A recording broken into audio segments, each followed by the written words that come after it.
Want to give you guys a quick walk around so you know what the car is. A lot of these videos are going to be filmed from a dash cam point of view, so just this will give you an idea of kind of, like I said, I got it in the dark gray, because I wanted a dark color. I was actually looking for black but couldn't find one in the area, so got it in this dark gray, which actually I like quite a bit. It's kind of got a classy look to it. It's doesn't pop from 5 miles away, but it still turns heads. It's kind of just sleek, and it's just a color that goes really well with the Maserati. Honestly, there's 3 colors I love in the Maserati. It's the black, the grays, and the white. Those reds, yellows, I mean, they're really nice on like the MC Stradales, the sportier versions, because those should be vibrant colors. But you know, if you just have a base Gran Turismo, you got to go with white, black, or gray, and that's a personal taste. I'm not saying it's a fact, but it's just my opinion on it. The car is very dirty. I went on a ride last week and haven't cleaned it since, and I just did a short cruise today. But the rims are pretty much matched to paint to kind of accent it. And like I said, they're filthy right now, and I do apologize, but love the rims on it, love the sound. Give you a quick look at the interior color. So like I said, not my dream spec. It's kind of not black interior, it's kind of gray blue. And as you can see, it's got that wood grain that I don't really care for, but cool feature of this car is the interior has the Trident emblem kind of stitched in, and that goes for the back seats as well. I don't know if you can see that, but it has the emblems and the giant ass teddy bear in the back, panda to be more precise. But yeah, I mean, this is the car that I'm driving in almost all the videos that you'll see me post. There might be some other ones, but mainly it's going to be this one right here. And like I said, it looks good from a lot of angles. My personal favorite is from the front. I think it has great lines on it.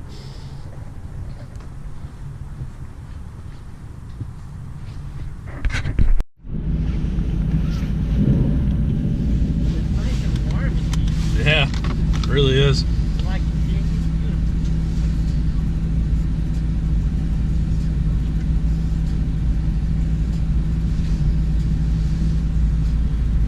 Got done grabbing a quick bite with some friends. We're gonna do a quick little cruise to a buddy of mine's house and then probably head back for the night.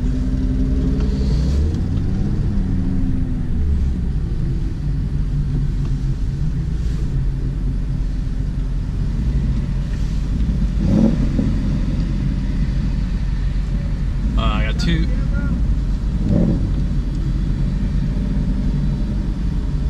Got Angel in his Porsche EVT 750, got a Mustang 5.0, Nissan GTR, Porsche, and I'm in my Maserati. Should be a fun little ride. Try to answer the question that I talked about earlier today as well.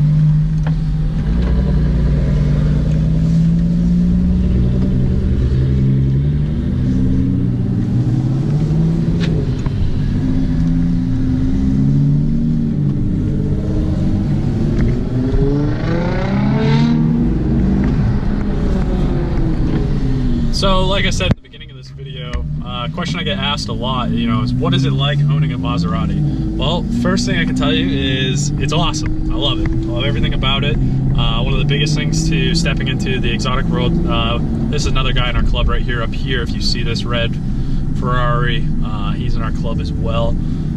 Beautiful car.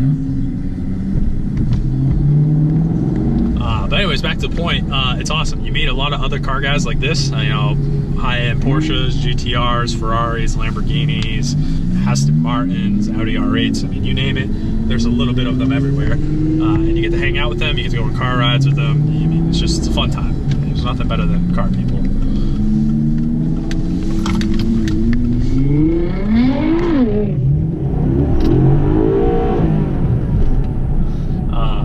So, it's awesome.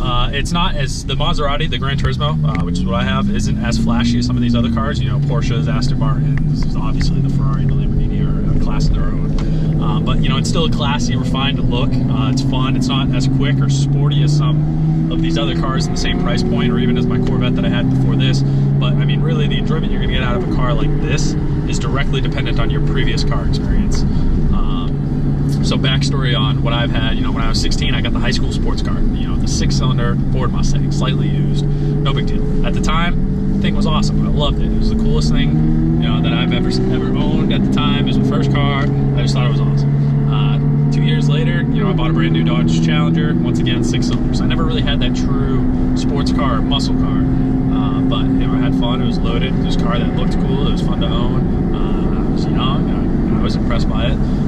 2 years after that, I was 20. I went and I bought my first Corvette. You know, my first true sports car. I bought a 2011 Corvette, which was really important to me. I wanted to have the LS3 Corvette. My uncle had bought a Corvette back when I was in 8th grade, and I fell in love with the cars.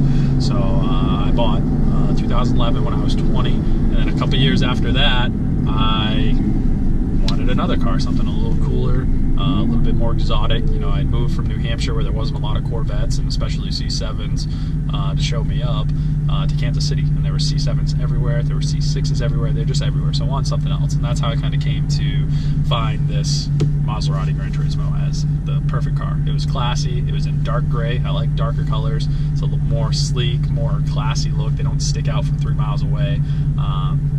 Don't get me wrong, it still turns heads, it's just not going to turn heads like a red Aston Martin or a Ferrari or, you know, maybe even a GTR since they have such a following, but it's a car I love. It's got a back seat if you need it. It's practical. It's got enough power. It's got that awesome Italian, you know, exhaust note. I love everything about it. I love the lines on it. It's got one of the best front ends that, you know, I've ever seen on a car, you know, especially under that $200,000 mark. There's not many cars that look as good from the front as this one. So I've been very pleased with it. There's other cars in the same price point that I could have probably been equally pleased with, but this is kind of what I settled on for now, and I'll probably have it for, you know, another 6 months or so, maybe longer, depending on the situation. But you know, overall, owning a Maserati is awesome. You do get attention. You don't get a ton, but you do get attention. Heads turn. You blend in well enough, and you get to hang out with other car people. So I mean, it's really a good time. You're never going to have the fastest car when you're in a car group, because like I said, they're not that quick. Very happy with it. If you guys have any other questions, you know, feel free to ask, and I'll try to answer them in a later video. But yeah, you know, it's got ride clearance, height clearance. You're not scraping on everything like you would in a Corvette. Overall, it's just a very practical, affordable, exotic entry car. Yep.